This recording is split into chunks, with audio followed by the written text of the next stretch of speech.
வணக்கம். ஜவைசட் from Javadupatti Pudur power writer அப்படிங்கிற அந்த யூடியூப் சேனல் மூலமாக உங்களை மீண்டும் சந்திப்பு ரொம்ப மற்றற்ற மகிழ்ச்சி. அத்தோட எங்கள் சேனலை சப்ஸ்கிரைப் பண்ணுங்கள், பெல் பட்டன் அழுத்த மறந்துடாதீங்க. அத்தோட எல்லாத்துக்கும் ஷேர் பண்ணுங்கள். தமிழகத்தில் மொத்தம் 39 தொகுதிகள். அது ரொம்ப கூர்ந்து கவனிக்கப்படக்கூடிய ஒரு தொகுதி, விஐபி தொகுதி. அப்படின்னா இப்போதைய ஒரு சூழல், போட்டியின் நிலைப்பாடாக விருதுநகர் நாடாளுமன்ற தொகுதியை தான் பார்க்கக்கூடிய ஒரு சூழல். முதல்ல சிவகாசி தொகுதியாக இருந்தது, அப்புறம் இரண்டாக பிரிக்கப்பட்டு விருதுநகர் தனியாக ஒதுக்கப்பட்டது. அதன் அடிப்படையில் அங்கு சாதிய ஓட்டுக்களை நோக்கி தான் ஆமாம் இன்னைக்கு கட்சிகள் நிறுத்தப்பட்டிருக்கின்றன. திமுக காங்கிரஸ் அந்த கூட்டணி வகையில் அதுக்கு காங்கிரஸுக்கு கொடுத்தாச்சு, திமுக கொடுத்துட்டாங்க. விருதுநகர் நீங்களே வச்சுக்கோங்க அப்படின்ட்டாங்க. ஆமாம், இன்னும் வேட்பாளர் அறிவிக்கப்படவில்லை. அதுக்கு தான் செல்வ பெருந்தகை உட்காந்துருக்கிறாரு டெல்லியில். போய் 2-3 நாள் ஆச்சு, ஒன்றும் எந்த ஒரு தகவலும் இல்லை. அதே நேரத்தில் மாணிக்கு தாக்கூர் தான் அறிவிக்கப்படுவார் அப்படிங்கிற பகிரங்கமான ஒரு தகவல் இன்னைக்கு போயிட்டுருக்கு. அவர் தான் அடுத்தடுத்து வெற்றி அடைஞ்ச ஒரே வேட்பாளர் மாணிக் தாக்கூர். எதிர்பாராத ஒரு வெற்றி.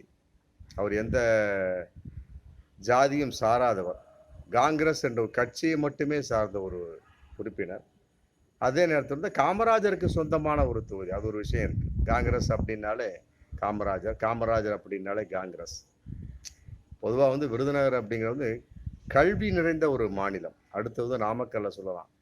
பல விஷயத்தை பார்க்கக்கூடிய சமயத்தில் ஒரு சதவிகித கணக்கு மற்ற சோன்ஸோ இந்த கல்வி வகையில் வெற்றி அடையக்கூடிய சமயத்தில் விருதுநகரை தான் ஃபஸ்ட்டு போடுவோம். அது மாதிரி காங்கிரஸ் அப்படிங்கிற சமயத்தில் காமராஜர் அப்படிங்கிறப்ப காங்கிரஸ்.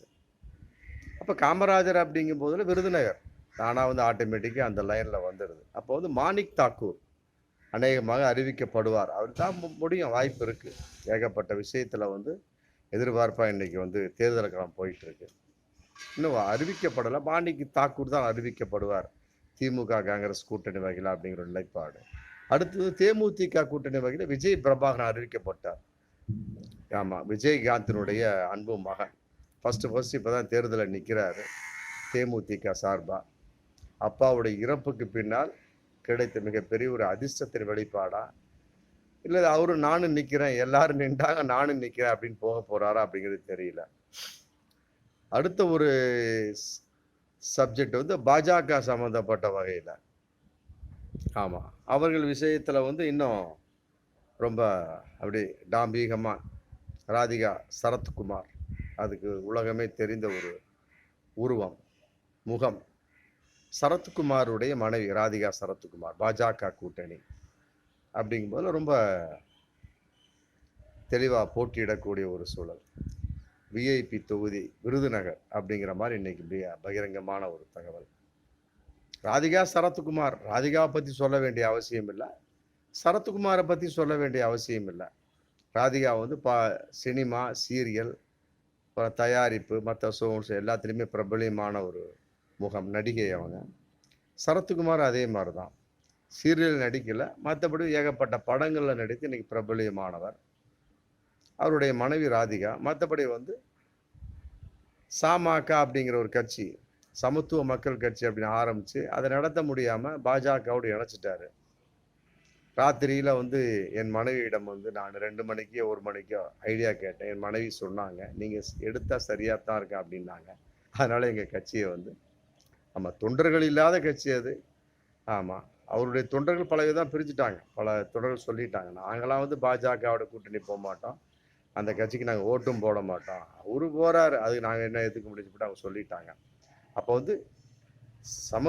சரத்குமார் சேர்ந்த வகையில் அவர் வகையில் சுற்றி இருந்த ஒரு 100 பேர் 150 பேர் தான் பாஜகவுக்கு ஆதரவு ஒழிய, மற்றபடி அந்த கட்சி ஃபுல்லாகவே பாஜகவை ஆதரவாக இணைந்து விட்டார்கள் அப்படின்னா சொல்ல முடியாது. அதன் அடிப்படையில் அவர் தெரிந்த முகம், நடிகர், ஒரு கட்சியை நடத்திய நிறுவனர், மற்றபடி முடியாத அளவுக்கு பாஜகவோடு இணைத்து விட்டார். அப்போ பாஜக வகையில் மிகப்பெரிய ஒரு முகம். இந்த 3 முகமுமே இன்னைக்கு பிரபல்யமாக போயிட்டு விருதுநகரில். யார் ஜெயிப்பார்கள் பார்க்கக்கூடிய சமயத்தில் அங்கே என்ன யார் பிரபல்யம் அப்படின்னா எல்லாமே சாதி அடிப்படை தான். நாடார் சமூகம், மற்றபடி நாயுடு சமூகத்தவர் அங்கே நிறையா இருக்கிறாங்க. ஆமாம். ராதிகாவை பொறுத்த வரைக்கும் நாயுடு, சரத்குமாரை பொறுத்த வரைக்கும் நாடார் சமூகத்தை சேர்ந்தவர். அதே மாதிரி தேமுதிக விஜயபாஸ்கர் நாயுடு சமூகத்தை சேர்ந்தவர். ஆனால் காங்கிரஸில் யாரை நிறுத்தினாலும் சரி, மாணிக் தாக்கூரை நிறுத்தினாலும் சரி, எந்த சமூகத்தையும் சாராதவர் அப்படிங்கிற மாதிரி தான் வரும். ஆமாம். மற்றபடி நாடார் சமூகத்துக்கும் நாயுடு சமூகத்துக்கும் எந்த ஒரு தொடர்பும் இல்லாதவர் மாணிக் தாக்கூர் அப்படிங்கிற மாதிரி வரக்கூடிய நிறைய வாய்ப்பு இருக்குது. அவர் தான் நிறுத்தப்படுவார், அதில் எந்த ஒரு மாற்று கருத்துமே கிடையாது. அவர் ஆல்ரெடி வெற்றி பெற்ற முகம். இவங்கெல்லாம் வெற்றியை நோக்கி முத்தமிட்டு திரும்பி விட்ட முகம். தேமுதிக பொறுத்தவரை ஆல்ரெடி இப்போ நின்றுக்கிறாங்க. ஆமாம். லட்சக்கணக்கான ஓட்டு வாங்கியிருந்தாலுமே கூட தோல்வியை தழுவிய முகமாக தான் இருந்துகிட்டு இருக்கு. அப்போது யார் வெற்றி பெறுவார் அப்படிங்கிற சமயத்தில் கட்டாயமாக முதலில் இருந்த வெற்றி அப்படிங்கிற சூழல் பார்க்கக்கூடிய சமயத்தில் முதல்ல 2019 அதிமுக, மற்றபடி பாஜக, தேமுதிக 3மே இணைஞ்சு போட்டிக்கிட்டாங்க. ஆனால் இன்னைக்கு அப்படி இல்லை, 3மே தனித்தனியாக போட்டியிடுகிறார். நல்லா புரிஞ்சுக்க. கிராமத்தில் ஒரு பழமொழி சொல்லுவாங்க. ஆமாம், 5 மாடு ஒரு சிங்கம். ஒற்றுமையின் வெளிப்பாடு. அதை வேட்டையாட முடியல சிங்கத்தால். என்னாச்சு? எல்லாத்தையும் ஒன்று குசு குசுன்னு பேசி ஒரு வேற்றுமை உணர்வு உற்பத்தி பண்ணி என்னாச்சு? தனித்தனியாக 5 பிரிஞ்சிருச்சு. அப்போ தனித்தனியாக வேட்டையாடி தான் ஒரு கதை சொல்லுவாங்க. அது மாதிரி இன்னைக்கு 3 பேர் சேர்ந்து இருந்துமே கூட பாஜக, அதிமுக, தேமுதிக 2019 போட்டியிட்டுமே கூட வெற்றி பெறவில்லை. அப்போ கூட திமுக காங்கிரஸை வெற்றி பெற்றுச்சு. மாணிக் தாக்கூர் வெற்றி பெற்றார். இப்போ துண்டு துண்டாக பிரிஞ்சிருக்கு. அதிமுக தனியாக இருக்குது, பாஜக தனியாக இருக்குது. அங்கெல்லாம் பாமக ஓட்டெலாம் பார்க்கவே முடியாது. தேமுதிக தனியாக இருக்குது. அப்படிங்கிறப்ப திமுகவுடைய அந்த கூட்டணி, காங்கிரஸ் கூட்டணியை வெற்றி ரொம்ப ரொம்ப எளிது அப்படிங்கிறது கண்கூடாக தெரியும். அதில் எந்த ஒரு மாற்று கருத்துமே கிடையாது. நாயுடு சமூகம் ஒரு பக்கம், நாடார் சமூகம் எல்லாமே அவங்களுடைய நிலைப்பாடு, பாஜகவுடைய நிலைப்பாடு. நம்மளுடைய நிலைப்பாடு ஒன்றும் இருக்காது. சமூகத்தை நோக்கி தான் போகக்கூடிய சூழல் கூட தான். ராதிகா அவர் சரத்குமார் நின்றான்னு வைங்களேன், சரத்குமார் வக்கீல் நிற்கக்கூடிய சமயத்தில் அது நாடார் சமூகத்தை மட்டும்தான் அந்த ஓட்டு வரும், நாயுடு சமூகம் வராது. மற்றபடி ராதிகாவை நிற்க வச்சோம்னு வைங்க, ராதிகா சரத்குமார் அப்படிங்கிறப்ப ராதிகா நாயுடு சமூகத்து ஓட்டு கிடைக்கும், சரத்குமார் நாடார் சமூகத்து ஓட்டு கிடைக்கும். ஒரே கல்ல 2 மாங்காய். அடித்ததா இன்னைக்கு வரைக்கும் அரசியலில் சரித்திரம் கிடையாது. பட் இருந்தாலும் அடிக்க வேண்டும் அப்படிங்கிற நிலைப்பாட்டுக்கு வெளிப்பாடாக பாஜக ராதிகா சரத்குமாரை நிற்க வச்சிருக்கு. அதே நேரத்தில் அவர் சீரியல் நடிகை. ஆமாம், பெண்கள் ஓட்டு நிறைய கிடைக்கும் அப்படிங்கிற நம்பிக்கையின் வெளிப்பாடு. இந்த சித்தி மற்ற ஏகப்பட்ட சீரியலில் அவர் ராதிகா ரொம்ப ஃபேமஸ்ஸு. அதன் அடிப்படையில் பெண்கள் ஓட்டு கிடைக்கும். குறிப்பாக நாடார் சமூக, நாயுடு சமூக பெண்கள் ஓட்டு மட்டும் போதும் அப்படின்னு நிலைப்பாட்டில் பாஜக ஒரு குறி வச்சிருக்கிறாங்க. தேமுதிக பொறுத்தவரைக்கும் ஃபர்ஸ்ட் இதான் விஜயபாஸ்கர் பிரபாகரருக்கு, விஜயகாந்தோட பையனுக்கு ஃபர்ஸ்ட் தேர்தல்.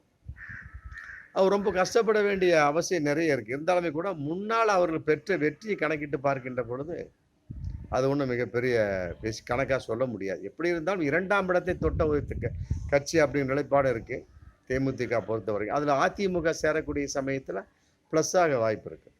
முதல்ல 3 சேர்ந்தாங்க, 3 ஒன்றா நின்னாங்க. இப்போ அதிமுகவும் தேமுதிக சேர்ந்து இருக்கக்கூடிய சமயத்தில் அங்கே டபுள் நிலைப்பாடு வருது. பாஜக மட்டும் தனித்து பிரித்து இருக்கக்கூடிய ஒரு சூழல். திமுக பொறுத்தவரை ஆல்ரெடி திமுக காங்கிரஸ் கூட்டணி, அதில் எந்த ஒரு மாற்று கருத்துமே இல்லை. அப்படி இருக்கக்கூடிய சமயத்தில் முன்னால் இருந்த வெளிப்பாட்டின் அடிப்படையில் பார்க்கக்கூடிய சமயத்திலும் மற்றபடி இருக்கக்கூடிய சமூகத்தின் வெளிப்பாடு அப்படிங்கிற சமயத்தில் பாஜக துண்டா பிரிஞ்சு போயிடுது. பாமகவுடைய கூட்டம் ஆல்ரெடி இருக்காது, அதில் மாற்று கருத்தும் இல்லை. அதனால திமுக காங்கிரஸ் கூட்டணி கட்டாயமாக எளிதாக வெற்றியிட நிறைய வாய்ப்பு இருக்கிற மாதிரி தான் இன்னைக்கு தகவல் போயிட்டு இருக்கு. ஒருவேளை திமுகவுக்கும் கூட்டணிக்கும் மிகப்பெரிய இழுபறி இருக்குமோ அப்படிங்கிற எண்ணம் இதில் இருக்கு. ஏன்னா தேமுதிக அந்த அளவுக்கு ஃபுல்லாக ஃபர்ஸ்டே வெற்றியை தொட்டு திரும்பிய முகம். ஆமாம், நாயுடு சமூகத்தார் ஓட்டு கட்டாயம் கிடைக்கும். மற்றபடி விஜயகாந்தனுடைய ஒரு மிகப்பெரிய ஒரு ஓட்டுலாம் இருக்குது, அவருடைய ரசிகர் பட்டாளம் இருக்குது. அதே நேரத்தில் இறந்து விட்டார் அப்படிங்கிற அனுதாப ஓட்டு அதில் இருக்குது. நல்லா புரிஞ்சுக்கிட்டீங்களா? ஏன்னா இது தமிழ்நாடு. ஆமாம், ஒரு விஷயத்தை மிகவும் பிரித்து பார்க்காம எடுத்தோம்னா அனுதாபப்படக்கூடிய, அன்பு செலுத்தக்கூடிய, அன்பு ஒரு மிகப்பெரிய ஒரு பூமி தான் வந்து தமிழகம். அதன் அடிப்படையில் விஜயகாந்த் இறந்து விட்டார் அப்படிங்கிற கான்செப்ட்ல கட்டாயமாக அங்கு ஒரு வருத்தத்துக்குரிய அனுதாப ஓட்டுக்கள் வர வாய்ப்பு நிறைய இருக்கு. அதன் அடிப்படையில் தேமுதிக காங்கிரஸ் கூட்டணியா, இது தேமுதிக அதிமுக கூட்டணியா, இல்லை திமுக காங்கிரஸ் கூட்டணியா அப்படின்னு நிலைப்பாடு தான். அநேகமாக வந்து முதல்ல இருந்ததை விட இப்போ கொஞ்சம் டஃப்பாக இருக்க வாய்ப்பு இருக்கலாம் அப்படிங்கிறது தான் ஒரு கருத்தை இன்னைக்கு போயிட்டு இருக்கு. இருந்தாலுமே கூட விஜயபாஸ்கருடைய வெற்றி என்பது கொஞ்சம் சிறிது தள்ளி வைக்கக்கூடிய ஒரு சூழல். ஏன்னா திமுக சம்பந்தப்பட்ட வகையில் ஏகப்பட்ட விஷயம் இன்னைக்கு லேடிஸ் சம்பந்தப்பட்ட விஷயம், இலவச பேருந்து, மற்றபடி வந்து 1000 ரூபாய் கல்லூரி மாணவிகளுக்கு 1000, இப்போ கல்லூரி மாணவர்களுக்கு 1000 அறிவிச்சிட்டாரு. இதெல்லாம் வந்து மிகப்பெரிய ஒரு தாக்கத்தை ஏற்படுத்தினாலுமே கூட மிக குறைந்த ஓட்டு வித்தியாசத்தில் கட்டாயமாக திமுக காங்கிரஸ் கூட்டணி வெற்றி அடையும் அப்படிங்கிற ஒரு நிதர்சன உண்மையாக தான் தெரியுது. ஆமாம், இதன் அடிப்படையில் அமமுகவினுடைய ஒரு கூட்டணி அதில் ஓட்டும் இருக்குது. அதில் ஒரு தடவை நின்ற சமயத்தில் கட்டாயமாக ஓட்டு இருக்குது. அதுவும் வந்து அந்த அதிமுக இது பாஜகவோடு இதில் சேரக்கூடிய சமயத்தில் கட்டாயமாக ஒரு நிலைப்பாடாக வர வாய்ப்பு இருக்கலாம் அப்படிங்கிற ஒரு விஷயம் இன்னைக்கு போயிட்டு இருக்கு. பார்ப்போம். எப்படி இருந்தாலுமே சரி, 2ஆம் இடத்துக்கு வேறு கட்சிகள் வந்தாலுமே சரி, முதலிடத்துக்கு திமுக காங்கிரஸ் கூட்டி வந்தாலுமே சரி, மிக குறைந்த ஓட்டு வித்தியாசத்தில் தான் திமுக காங்கிரஸ் கூட்டணி வெற்றி அடையும் அப்படிங்கிறது ஒரு கருத்து கணிப்பாக இன்று தெரிந்து கொண்டிருக்கிறது. பார்ப்போம் மீண்டும் அடுத்த வீடியோ. நன்றி.